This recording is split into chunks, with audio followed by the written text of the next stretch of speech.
नमस्कार। देवरिया की आवाज रेडियो केसरी से प्रस्तुत है स्थानीय हालचाल। पहले मुख्य हालचाल। हत्याकांड के एक आरोपी को पुलिस ने किया गिरफ्तार। निर्वाचन सामग्री के प्रकाशन पर जिला प्रशासन का दिशा निर्देश जारी। पुलिस के द्वारा पोलिंग बूथों का किया गया भौतिक सत्यापन। अर्धसैनिक बलों ने आज भी कई क्षेत्रों में किया फ्लैग मार्च। और आदर्श आचार संहिता को लेकर जिलाधिकारी ने राजनीतिक दलों के साथ की बैठक। स्थानीय हालचाल के इस अंक के साथ मैं निकेत मिश्र। अब हालचाल विस्तार से।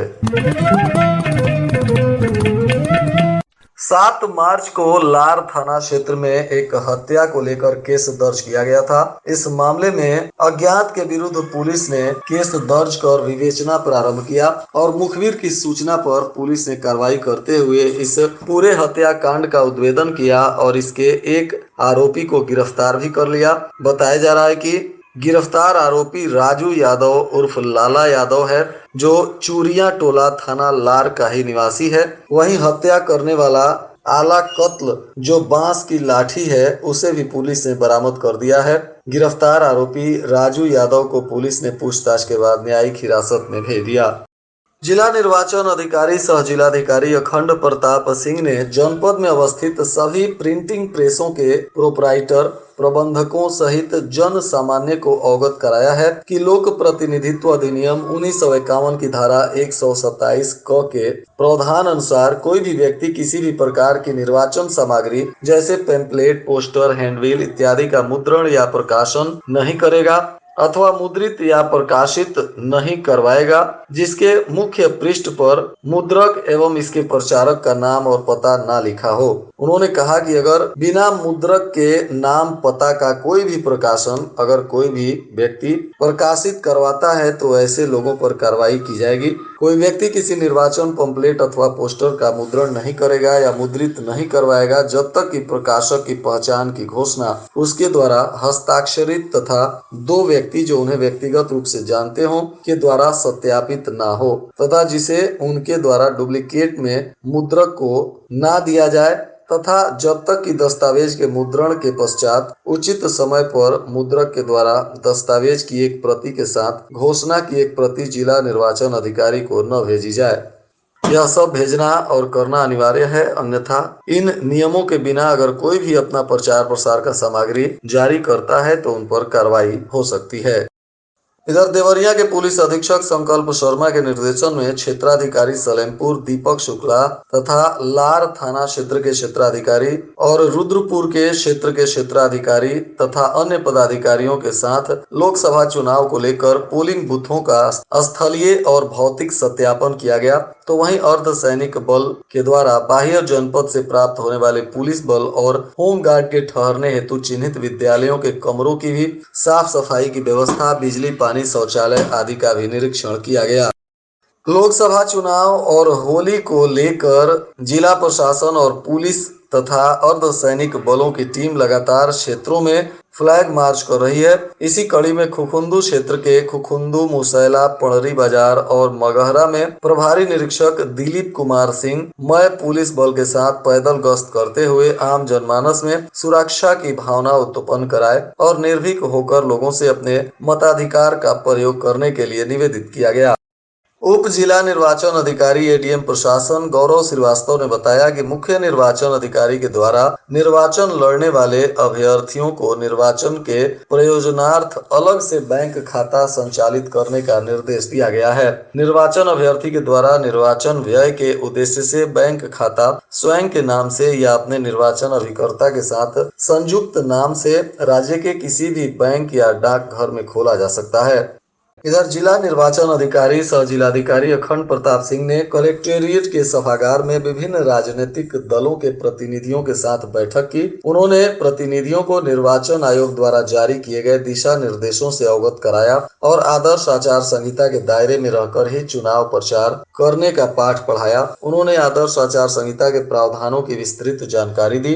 डीएम ने कहा कि प्रशासन लोकसभा चुनाव को निष्पक्ष, स्वतंत्र और शांतिपूर्ण ढंग से कराने के लिए कटिबद्ध प्रतिबद्ध है। उन्होंने राजनीतिक दल के प्रतिनिधियों को आह्वान करते हुए कहा कि भारत निर्वाचन आयोग द्वारा जारी दिशा निर्देशों का बारीकी से अध्ययन करते हुए स्वयं पालन करें और अपने कार्यकर्ताओं को भी पालन करने का निर्देश दें। कोई भी दल या अभ्यर्थी ऐसी किसी गतिविधि में शामिल नहीं होगा जिससे भिन्न जातियों और धार्मिक या भाषाई समुदाय के बीच विद्यमान मतभेद अधिक गंभीर हो सकते हैं।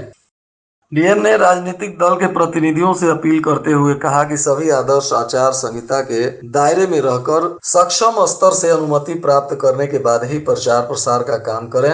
ऐसा कोई काम ना करें जिससे किसी व्यक्ति अथवा समुदाय की भावना को ठेस पहुंचे।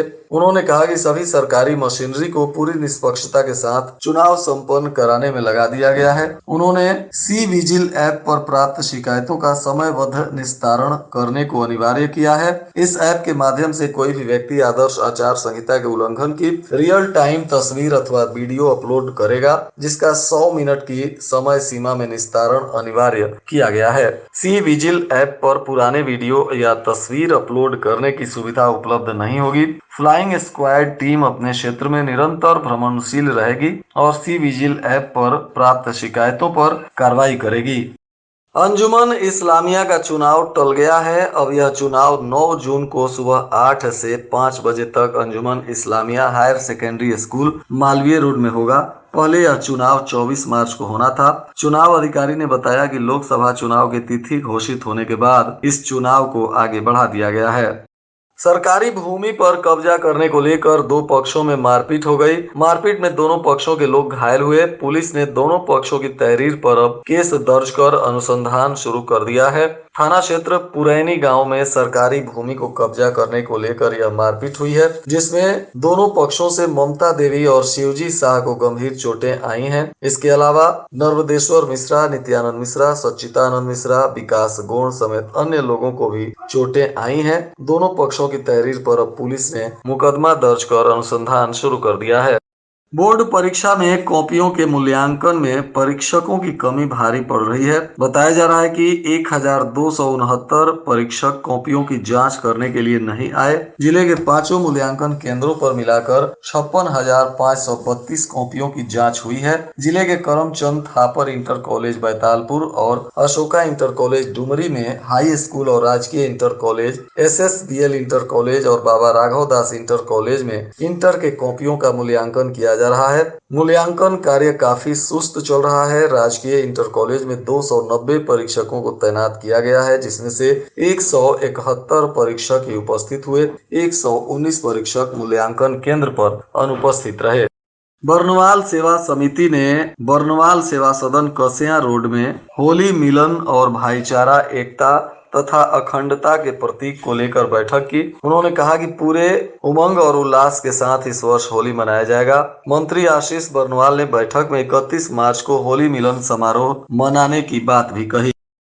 ई पास मशीन का सर्वर काम नहीं करने के चलते दूसरे दिन भी कार्ड धारकों में राशन का वितरण नहीं हो सका। इसको लेकर कोटेदार दिन भर परेशान दिखे और कार्ड धारक भी इंतजार करते रहे। शासन ने राशन वितरण में घटतौली और कटौती पर अंकुश लगाने को लेकर वेइंग मशीन से तौल कर राशन देने का निर्णय लिया है और इसके चलते पिछले महीने सभी तहसीलों में कोटेदारों को ई पॉस मशीन से जुड़े वेइंग मशीन से तौल कर राशन वितरण का प्रशिक्षण और जानकारी दिया गया। उन्होंने कहा कि मार्च से वेइंग मशीन के माध्यम से ही राशन का वितरण किया जाएगा। आपूर्ति विभाग के निर्देशानुसार कोटेदारों ने 16 मार्च से राशन का वितरण शुरू किया, लेकिन 2 दिनों तक लगातार ई पास और मशीन का सर्वर काम नहीं कर रहा था, जिससे लोगों को भारी परेशानी हुई। पूरब जनहित मंच के राष्ट्रीय अध्यक्ष सोबराती किदवई और युवा अध्यक्ष राजेश यादव ने जिला अस्पताल की मांग को उठाया है। जारी विज्ञप्ति में दोनों नेताओं ने चिन्हित भूमि पर जिला अस्पताल के निर्माण की मांग की है। उन्होंने कहा कि विगत दिनों जिलाधिकारी को इस बाबत ज्ञापन भी सौंपा गया था, परंतु अभी तक जिला अस्पताल के निर्माण को लेकर कोई सक्रियता नहीं दिखाई दे रही है। इसके वजह से गरीबों को स्वास्थ्य सुविधाएं मिलने में दिक्कत हो रही है। और आज के मौसम का तापमान देवरिया में न्यूनतम 21 डिग्री सेल्सियस और अधिकतम 32 डिग्री सेल्सियस रहने की संभावना है। अंत में मुख्य हालचाल एक बार फिर। हत्याकांड के एक आरोपी को पुलिस ने किया गिरफ्तार। निर्वाचन सामग्री के प्रकाशन पर जिला प्रशासन का दिशा निर्देश जारी। पुलिस के द्वारा पोलिंग बूथों का किया गया भौतिक सत्यापन। अर्धसैनिक बलों ने आज भी कई क्षेत्रों में किया फ्लैग मार्च। और आदर्श आचार संहिता को लेकर जिलाधिकारी ने राजनीतिक दलों के साथ की बैठक। इसके साथ ही रेडियो केसरी से प्रसारित स्थानीय हालचाल का यह अंक समाप्त हुआ। नमस्कार।